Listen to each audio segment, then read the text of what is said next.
Don't you? We usually do about a 1 minute meditation or a set aside prayer, Ollie. Yeah, they did. Yes, but you I just so happened to have someone gave me a bookmark last night. Okay. God, please set aside everything we think we know about ourselves, about the steps, about this book, about recovery, and about you, that we may have an open mind and a new experience with all these things. Please help us see the truth. Amen. I'm an alcoholic and my name is Bill. Welcome to another Design for Living Big Book Workshop. I was thinking about this, our founder, our trusted servant leader, Steve W., has set up many of these, and it's a great thing. I mean, he's really got a great thing. I'm sure they meet 7 days a week at least, right, Rob? And Rob will give you a schedule. We have some people that are troopers that do 5 or 6. Sometimes I think they're selfish and they want to do more than the rest, but they can have it. We got enough going on. So we are currently on page 72 of the Big Book of Alcoholics Anonymous, chapter 6. Before we start reading there, and it's entitled Into Action, which I guess means everything up until this point, although we've done some writing, has taken place in the mind. Step 1, conclusion of the mind. Step 2, an idea. Step 3, a decision. Step 4, find out what's blocking us from carrying out the decision. And now we get to the 5th step in recovery, where we are going to admit to God, to ourselves, and to another human being the exact nature of our wrongs. Keeping in mind, as I always say, the steps that you see on the window shades at meetings or that are read at the beginning of the meeting is a description of the action taken. It's a list of ingredients. The Big Book has clear-cut directions to show other alcoholics precisely how the alcoholics who wrote this book have recovered is the main purpose of the book. I want to back up and give us a little review before we jump into there. The last paragraph in chapter 5, how it works.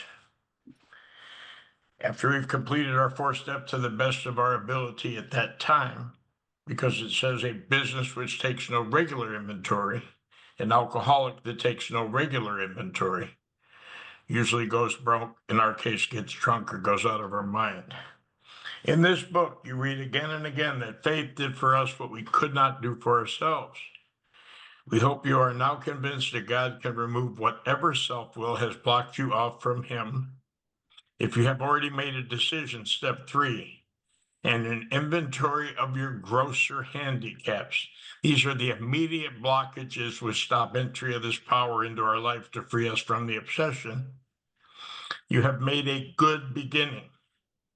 Talks about Jim made a beginning back in chapter 3. He came to AA and got what he came for. He was reassembled with his family and he got his job back. He didn't get the company back, but he at least got to work there. He got all he came for from Alcoholics Anonymous. He said, thank you, I can do the job on my own. And he got drunk a bunch of times till he finally got sober. This is a good beginning, but that's all it is. If we don't go further, we probably haven't learned anything more about ourselves than we knew when we walked through the door at our first meeting and received this book in the mail if we were living 90 years ago in the past. That being so, you have swallowed and digested some big chunks of truth about yourself. Here we go, chapter 6, into action. So what's happened is we've swallowed, we've pulled apart some things that have been lodged inside of us. If you remember the story on one of them, I lived with someone down in Florida who had a boat and we were in saltwater. And even though the boat wasn't out, once a month, someone had to come in and scrub the barnacles off because they attached to the hull of the boat. Eventually, if it's not cleaned, it could render the boat useless, but at the very least, slows it down and makes it hard to navigate. That's what these things have been doing that we've been accumulating along the way. Harms done to others, the fears that are dominating us, and the resentments. We've been keeping a lot of records of wrongs, which is the opposite of love, because that keeps no record of wrongs. If we don't get those things scraped off and loosened up, no one can come along and take them out of us since we can't get rid of them on our own. And I think that's what this step is about. And it's interesting how he uses terminology about eating, digesting, and then it says now these are about to be cast out. They're coming out of us and they got to come out. Chapter 6, into action. Having made our personal inventory, what shall we do about it? We have been trying to get a new attitude, a new relationship with our Creator, and to discover the obstacles in our path. We have admitted certain defects. We have ascertained in a rough way what the trouble is. We have put our finger on the weak items in our personal inventory. Now these are about to be cast out. This requires action on our part, which when completed will mean that we have admitted to God, to ourselves, and to another human being the exact nature of our defects. This brings us to the 5th step in the program of recovery mentioned in the preceding chapter. So we're to the step, just like when we approach step 3, and then 3 pages later, we said a prayer. This is very similar because it's going to give us some preparatory instructions before we sit down and purge ourselves of the stuff that we've been keeping inside of ourselves, hoping they'll never see the light of day. On this approach, Gigi, would you like to say anything at this point? I mean, that's a loaded question. You already know the answer. That was a silly question. Hi, everybody. I'm an alcoholic. I'm Gigi.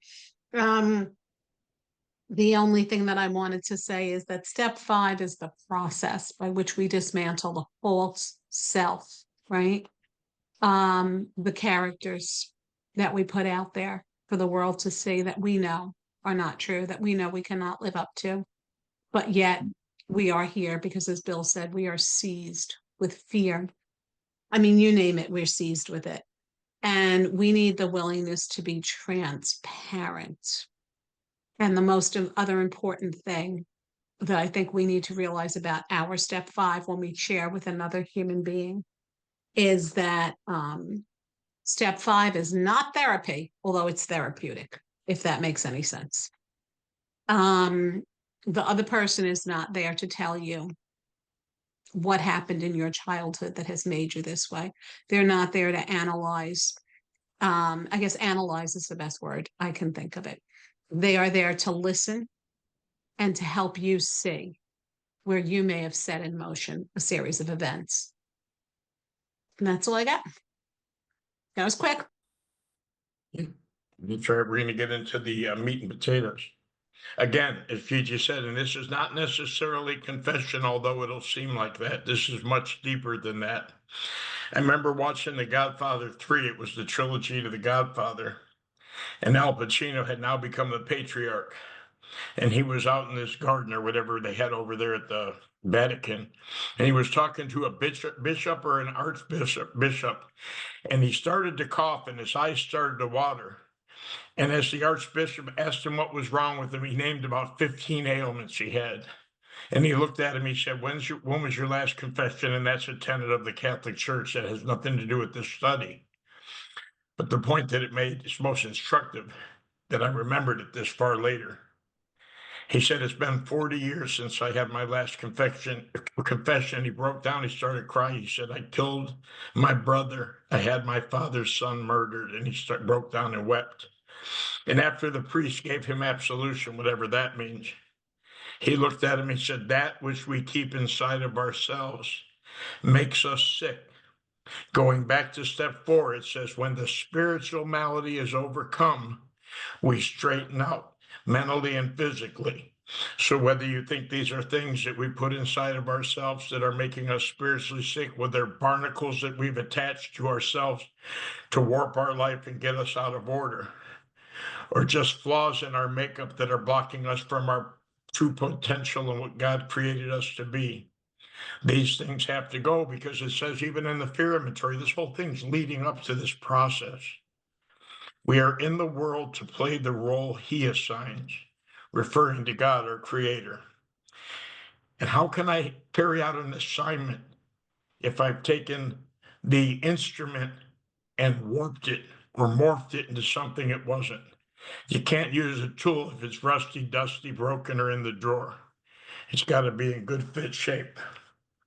This is perhaps difficult, especially discussing our defects with another person. We think we have done well enough in admitting these things to ourselves. There is doubt about that.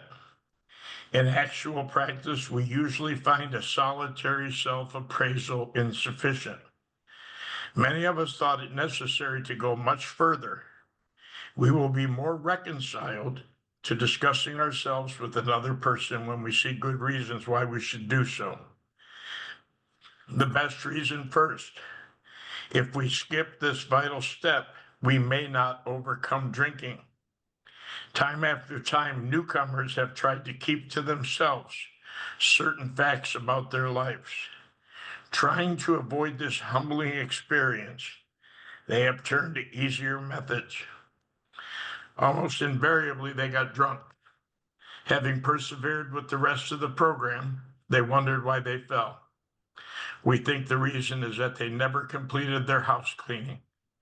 They took inventory, all right, but hung on to some of the worst items in stock. They only thought they had lost their egoism and fear.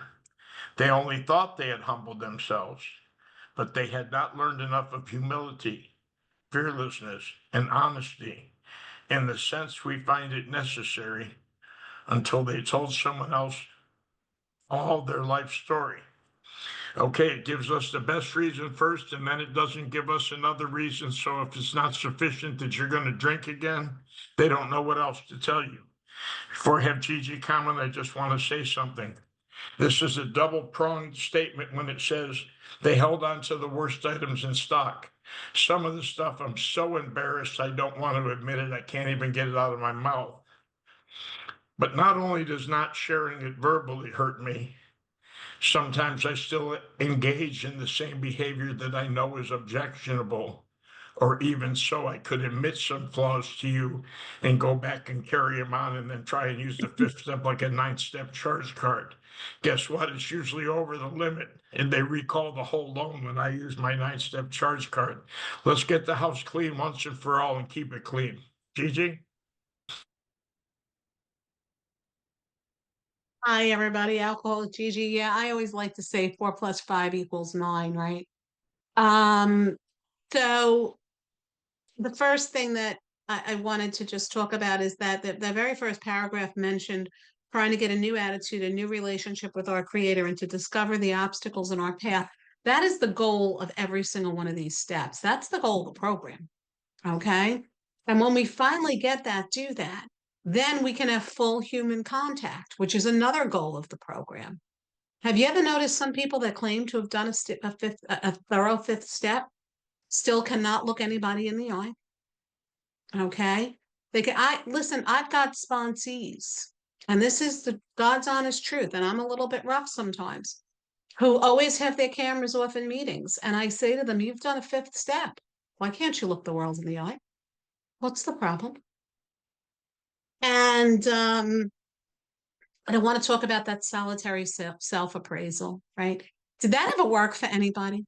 Have you ever tried to do a solitary self-appraisal about certain things? I compare it to going on a diet, right?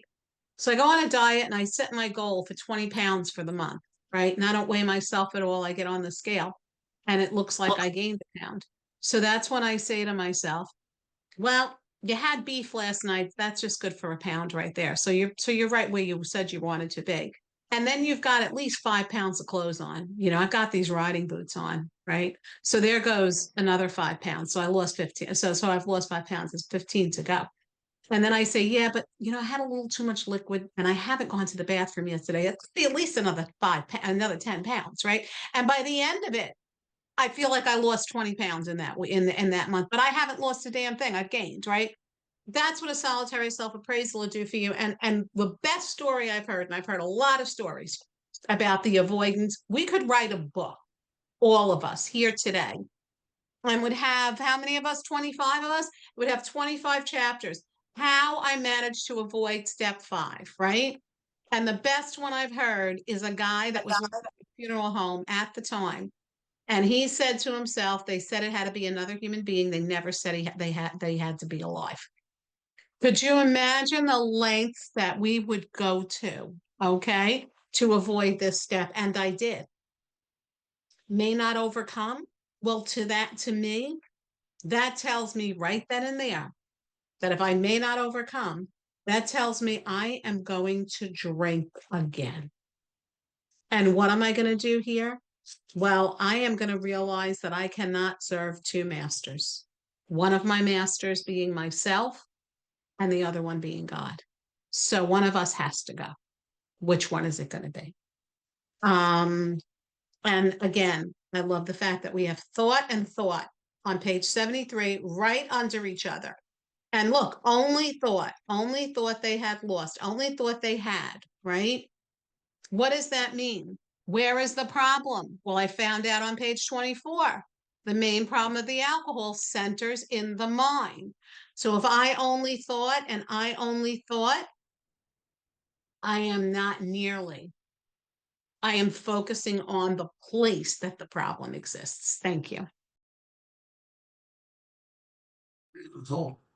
And for those who don't know, Gigi's seen the movie several times. Sometimes she gets a page ahead of us, but we will get there, Gigi. Let us catch up with you. And the definition for attitude, we're trying to get a new attitude. It's not just a settled way of thinking. It says similar as a position of the body, implying an action or mental state. I'm trying to get a new position. Remember in step 3, before I even utter the prayer, it says the first requirement is we had to quit playing God. We've got to get in our rightful position. As Gigi said, step 5 is really about repentance, and I don't want you to get into the religious term because I had done a talk on step 5 and I was led there, let's just say intuitively. And repent means to confess and forsake. I'm going to confess the action that I find objectionable and then change the behavior or ask God to take it away. If I do one without the other, half measures avail me nothing. If all I do is confess it and continue to behave like that, I've done nothing but told someone something. If I forsake the behavior but keep the deviance inside of me, it is still going to affect my personality. So, once it comes out and I blush and I turn red, it's out. I can't take it back and I don't have to. It tells us what we're going to do, and I'll get a tiny bit ahead, is we're going to seek someone who understands what we're doing, someone who's been through this process. This is not a judgmental thing. The book talks about many of us had moral and philosophical convictions galore. I'm going to stand on the line and be pro-life. But all of a sudden, I got a side girl that gets pregnant, and it's a good idea for me to go ahead and violate that standard and take her to Dr. Djorkovic or whatever his name is up the street and not tell anyone. This is talking about the double life of the alcoholic, and we're getting into that because I've seen the movie too.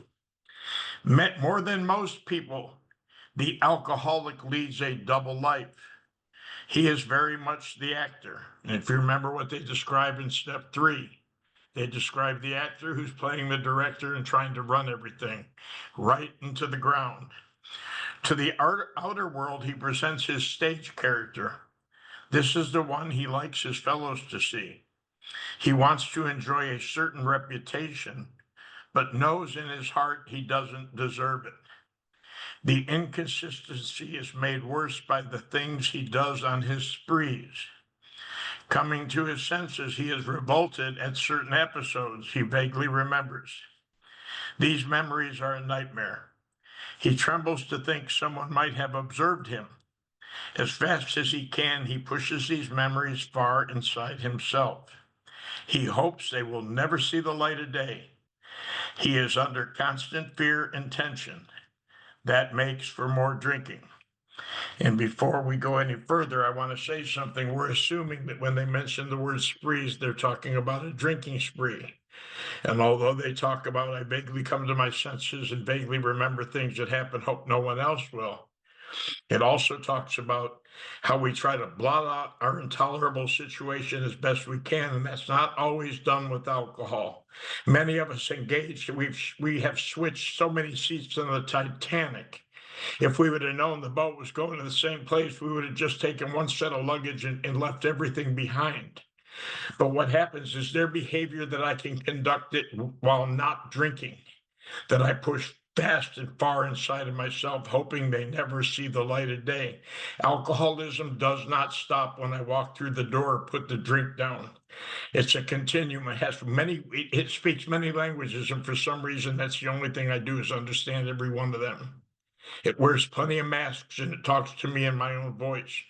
It always looks attractive, and even when it doesn't, it convinces me that we're going to be okay. So keep in mind, this is just not while drinking. And it tells us in here, and especially in the conduct area or sex inventory, if our behavior continues to harm others, we are quite sure to drink. A lot of us get sober and figure we can get away with some stuff that we probably can't. And we wonder why we fall again. And it's not that we've kept anything to ourselves other than our bad conduct. Gigi?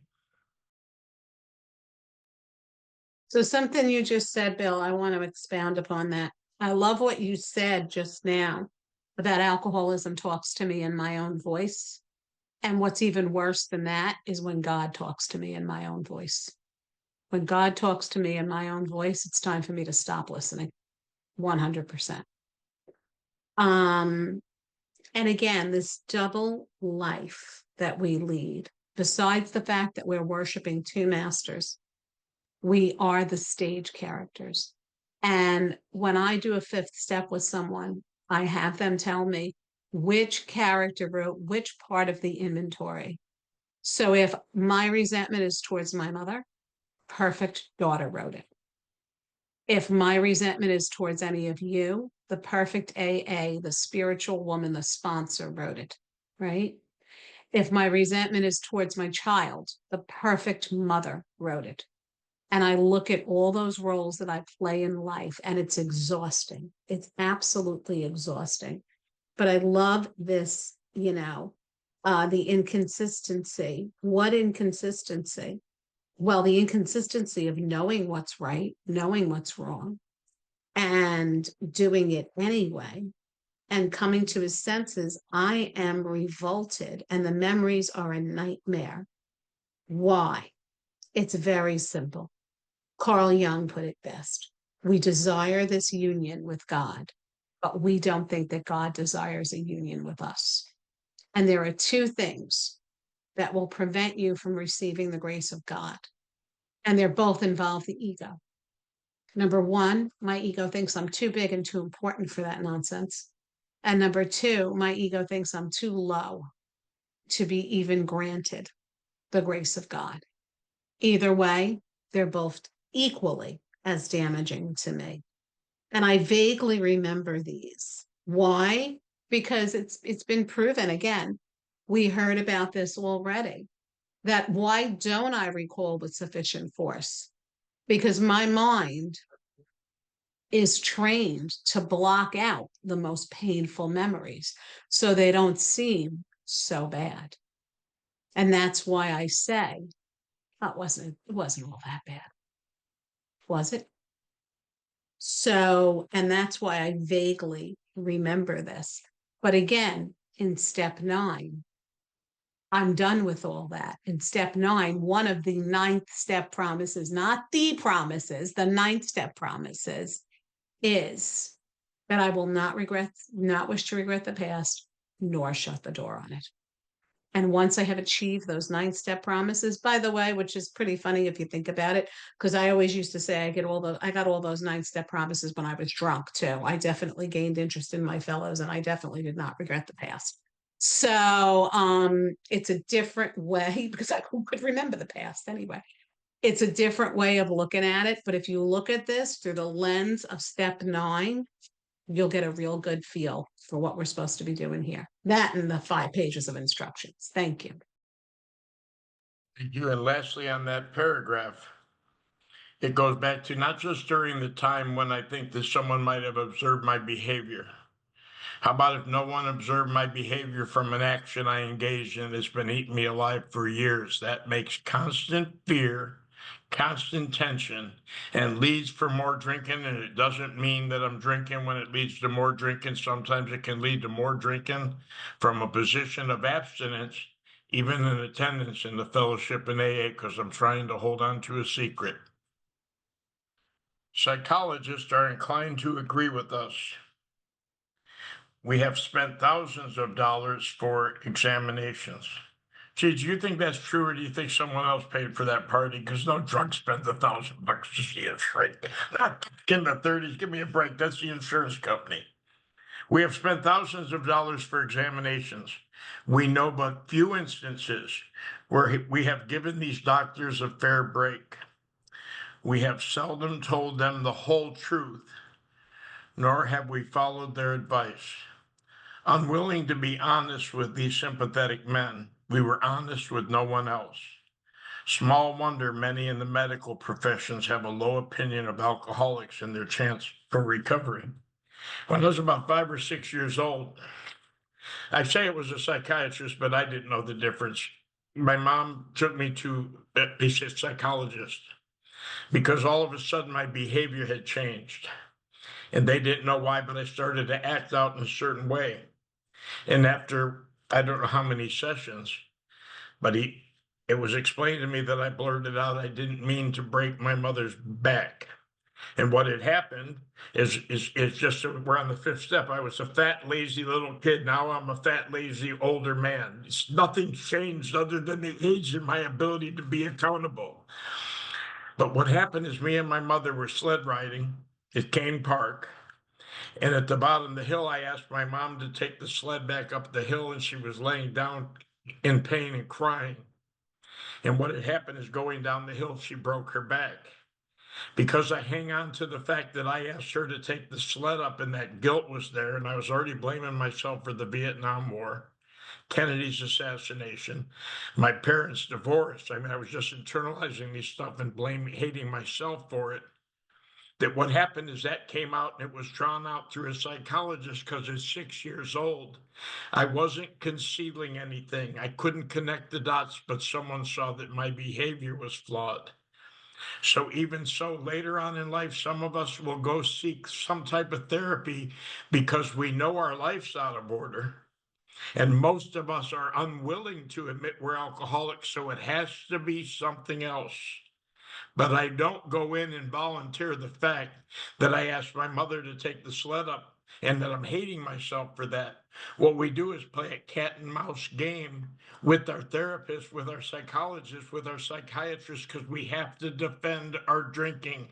We'll give up anything but that. I'll give up my marriage, my relationship with my kids. Hell, I'll quit my job and go on vacation if you tell me that it'll relieve me of this guilt that I've been carrying around.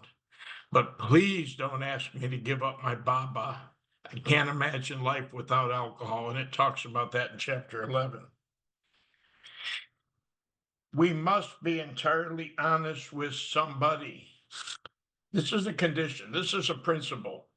We must be entirely honest with somebody if we expect to live long or happily in this world. We're going to spend the rest of our life somewhere. How much do you want to get out of this life? Rightfully and naturally, we think well before we choose the person or persons with whom to take this infinite and confidential step. Isn't that interesting, Gigi? That's the second time it tells us to think well. The first time is when I'm getting ready to partner up with this power, either in the presence of or by myself. It says I can meet them alone. But here it says we're going to think well again before we share this intimate, confidential, and spiritual step. This is a sacred grounds right here. If you got someone who you hear them sharing stuff about other people, that might not be the person that you want to take your fifth step with. They might want to bear some of your bad behavior to make themselves look better in the public eye.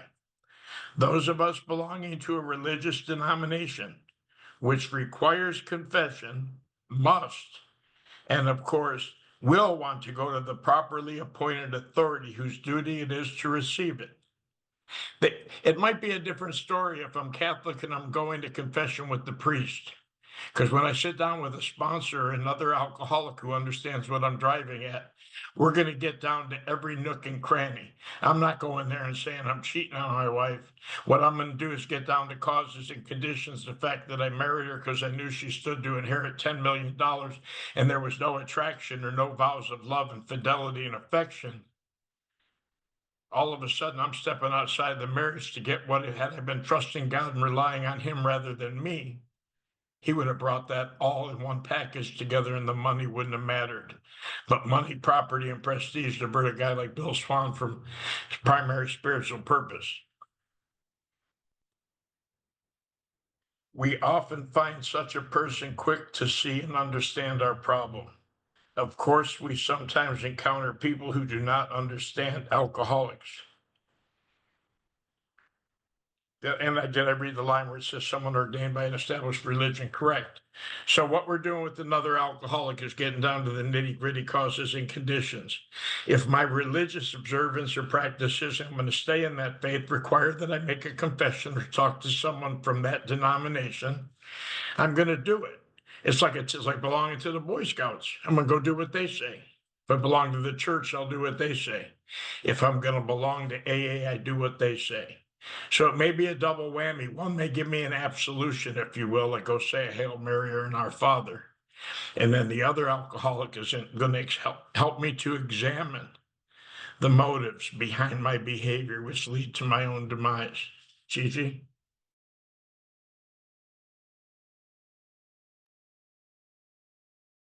So this is entirely honest. I need to tell everything. And psychologists, and again, somebody's spending thousands of dollars for these exams, but the psychologists study the human mind. Again, we have a defective mind and it's very difficult. So this was my thing. I went to therapists. I absolutely went to therapists. I had 3 therapists, 2 therapists and a marriage counselor before Alcoholics Anonymous. And do you want to know what? Nobody ever asked me where I was to blame. Nobody ever asked me. All they told me was how terrible the people in my life were, how I had every reason to do the things that I did, and what were we going to do to get to the very bottom of this, right? Why? Because that's what they're getting paid to do. We are not getting paid to save anybody's life. We are getting paid to pass the message of Alcoholics Anonymous. How are we getting paid? You know how we're getting paid. I don't have to tell anybody that in this room. We are getting paid through the grace of God that's allowing us to make this our primary purpose. That's our payment. Our payment is the joy of helping others. So we have to be entirely honest. I have to tell everything. And this is a very humbling experience for me because this is not therapy. It is full disclosure. And right here, it's going to tell me I can live long or happily in this world. If I expect to do either one of them, what should I do? Rightly and naturally. It tells me, it doesn't say I have to do it with my sponsor. It doesn't say that, although that's the logical choice in today's world. But I have known people that have come from places where they have gotten sober and they had very few choices as far as sponsorship was concerned. And it was difficult for them to trust, right? If you've got one meeting in your neighborhood, in your small town, and you've got to go, an hour, well, some people are not willing to go through those lengths. So maybe you will trust someone of a religious order more. That's completely up to you. But it tells me, whenever I see a must in the big book, it means it's of divine necessity. And that is what I'm looking to do here. I'm looking this is a mission that we are on. We are on a mission. And sometimes we do not encounter people who understand alcoholics because to them, even if they're a moderate drinker or they don't have a problem with alcohol, they may not be able to equate their personal problems with alcohol, right? And they don't understand why we do what we do. Listen, sometimes we don't even understand it when it comes to other alcoholics, right? How many of you have caught yourself before you almost said to another alcoholic that you were either close with or sponsoring or whatever, what the hell's wrong with you? Why can't you just stop? And then you realize what you're about to say, and you're like, oh, no, that's not a good idea if I say that. So thank you. Beautiful. And as I said earlier, and it dawned on me again, the reason that I say this is not just a confession, if this were confession and that were sufficient, there would be none of the people in that persuasion in AA, but believe me, they make up the majority, at least in this country. And the reality is, because confession is I'm stating something I did. A fifth step is telling you why I did it and what leads me to do it. And keep in mind, this is the first time I realized this. We're still in the preparation for step 5. At the end of step 5, we're going to ask ourselves 5 questions. And I believe it's giving me the antecedent to those questions here. Did I try and keep something to myself? Because it's going to give me a way out. If there's someone around who I can't discuss it with, I postpone as long as I'm willing to do it on the first occasion. But maybe, just maybe, I found a way of writing it down, sharing it with myself, talking to the great outdoors. We don't need to bring, excuse me, that one little fact of my life out. After all, we're doing pretty good now that I'm 3 months sober all on my own. If we cannot or would rather not do this, we search our acquaintance for a closed-mouthed, understanding friend. Perhaps our doctor or psychologist will be the person. It may be one of our own family, but we cannot disclose anything to our wives or parents, which will hurt them and make them unhappy. We have no right to save our own skin at another person's expense. This is not to relieve us of guilt. Such parts of our story we tell to someone who will understand yet be unaffected. The rule is we must be hard on ourselves, but always considerate of others. So keep in mind, when this book first hit the press, they were mailing it out all over. Alcoholics Anonymous was unnamed at the time. It was very small. It was meeting in a few cities at best. So people were sending for this book. If there were no alcoholics in your town, how are you going to go talk to another alcoholic about what's going on? Maybe you're not connected with the church. As a good standing drunk, you might not have left the house for quite some time. And all of a sudden you get this book, you go through this process, and now you want to get some relief for the ghost of yesterday or Christmas past. So it may be that you sit down and frankly talk, because it's going to talk to the family shortly thereafter in the 9th step amends, frankly analyzing the past. But what this is telling us is I'm not going to come in and tell my wife that I've been cheating on her with her sister. That might cause more of a problem than I need that time in my life. Some of us want to come in here and relieve ourselves of the guilt and the shame and the remorse of the way we've been living. But they're cautioning us not to do more damage in so doing. I'm going to read one more paragraph, Gigi, because it kind of ties it in, and then we'll hear from you.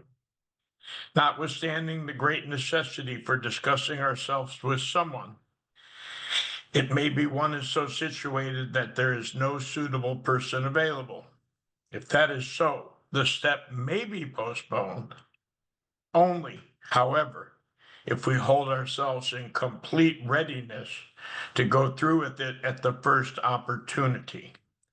We say this because we are very anxious that we talk to the right person. It is important that he be able to keep a confidence that he fully understand and approve what we are driving at, that he will not try to change our plan. There's 3 conditions of the person we're to talk to. Confidence, understand and approve what we're driving at, not try and change our plans. So you don't need to worry about that. Everyone's got good faults. I mean, everyone cheats on their wife. We're not looking for anyone to agree with our bad behavior. Keeping in mind that the 4th step is not an inventory of my good qualities. I know some people list their assets. That's not what my book says, because my assets and my good qualities are never getting me drunk. Me helping a lady across the street never made me feel bad. Knocking her down and taking her purse always had me looking over my shoulders, especially to see if there were any cameras there. But we must not use this as a mere excuse to postpone. When we decide who is to hear our story, we waste no time. Remember, it says next, at once, launched out. These are immediate actions built upon the previous action. We're trying to keep the momentum of inviting this power into our lives to continue to burrow through and cleanse out this thing that we blocked in this channel. We have a written inventory and we are prepared for a long talk. We explain to our partner what we are about to do. We haven't done anything yet and why we have to do it. He should realize that we are engaged upon a life and death errand. Most people approached in this way will be glad to help. They will be honored by our confidence. That's the last preparation before we get into the fifth step, Gigi.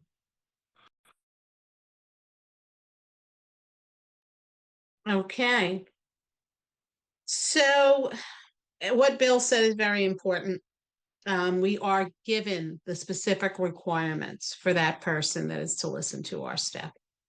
What I wanted to point out here is, how many times have you heard somebody say there are no rules in Alcoholics Anonymous? There are no rules in the fellowship. There are no rules, right? There are suggestions. There are traditions, not to be confused with customs. But I don't know. The rule is we must be hard on ourselves, but always considerate of others. That looks like a rule to me. There are 4 of them in the book. This is the first. I'm not going to do a spoiler alert. Eventually they'll come around. But that is a rule. Okay. And that is to be taken seriously. And there's a lot of preparation in this, right? And this is the same exact preparation we get again for step 9. We are going to see them over and over again in step 9. We can't save our own neck at the risk of somebody else. We can't disclose anything which will hurt them, right? How many of you know anyone, any man, let's just call it a man, who decided, I'm going to do my 5th step with my wife? I think that's a really good idea. No, I don't think so. It would have been like me doing it with my mother. I can't even imagine.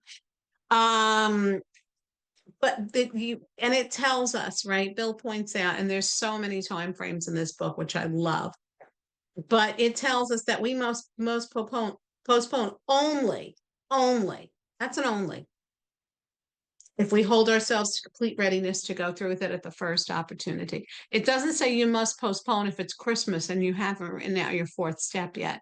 It doesn't say you can postpone if your pen ran out of ink and what a shame you can't write today. Or because the kid has a soccer tournament and you can't write. Or because you have to stay over at work and you can't write. I'm sorry, it's so easy. Night 1, put the names down. Night 2, give me short, snappy sentences, under 20 words. I don't want to hear your life story. I don't want to hear all of your, I don't want to hear, well, it started when I was in kindergarten. Give me short, snappy sentences, and then give me what area of self it affected. It's so easy. It can be done in a week. So that's important, and most important that we're able to keep a confidence. A written inventory. We must see it in black and white. An oral inventory can change from the minute I step into the room. Let's say I'm face to face with my sponsor or someone else. Excuse me, 1 minute, I have to go to the bathroom. And then I go into the bathroom and I think, well, maybe I shouldn't tell this. And that's it. The oral inventory has changed. That's why it has to be a written inventory, word by word, line by line, the same way we're going through this book. And it is a life and death errand, not only for the person that's reciting the first step, the fifth step, excuse me. But for the person receiving the fifth step, it is also a life and death errand. So, thank you. Something just came to mind. From my perspective, it wouldn't be a good idea for me to take my fifth step with my wife, who is now my ex-wife, because she found my fourth step. But what I'm saying is there are some people that could take this step with their spouse, because much like Bill, extreme drunkenness and loyalty, so he never stepped out of the mirrors. I don't know if that's true. I didn't know him as well as Rob did. But my point is this: some people are still best friends with their spouses. Remember, alcoholism is an illness, and not everyone was out in the bars carooming and carousing like some of us were. I may be able to sit down with my best friend and share what's blocking me, and that would be a sacred relationship. So it's not necessarily just because they mailed the book out and there was no one in town. I may elect to take this. Some people coming in, the devil may care chap may have taken it 19 or 20 years old, taken his fifth step with mom or dad, and it been quite okay if he didn't take anything that would harm them. I think at this point, Rob, we're going to summarize a few things before we get into the official, which has only 2 sentences, the fifth step. It's a lot of preparation and a lot of things leading up to this. And because I want to really specify the questions and why they are so important, that if we get into that right now, what's going to happen is we're going to run out of time, and I don't want to cram this part because this may be the most crucial. So we've conceded to our innermost selves that we have this thing called alcoholism. We have an allergy of the body, an obsession of the mind, and what seems to activate the obsession is the blockage from this power. If we buy into that admission of hopelessness, that concession that we have this thing called alcoholism, doctors were loath to tell a patient of this because it was a death sentence, then almost it stands to reason that I either come to believe that there's something greater than me that could help me, or I'm doomed. That walks us through the door of step 2.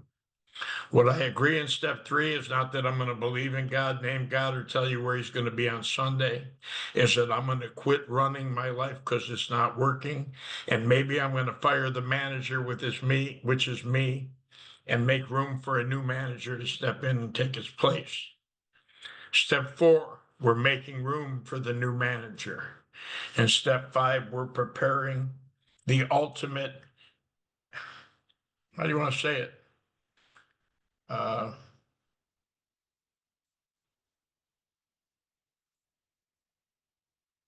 I'm trying to say it without using that terminology where you go in and they give you that stuff that you drink all night the night before, and then they go give you a colonoscopy and make sure that everything's clean. We're doing a reverse colonoscopy. We are making room for them to put that instrument inside of us, but it's going to stay there permanently. They're not going to pull it out. It's saying we block the entry of God into our lives. And the truth be told, he's been there the whole time. What we adversely do is let him out. We haven't let him out yet because we're blocked. He's kind of stuck inside like a genie in the bottle. And what we're going to do is open the lid. You better stop the recording now, Rob, because they're going to think I've lost my mind. If you guys want to come in, ask any questions, make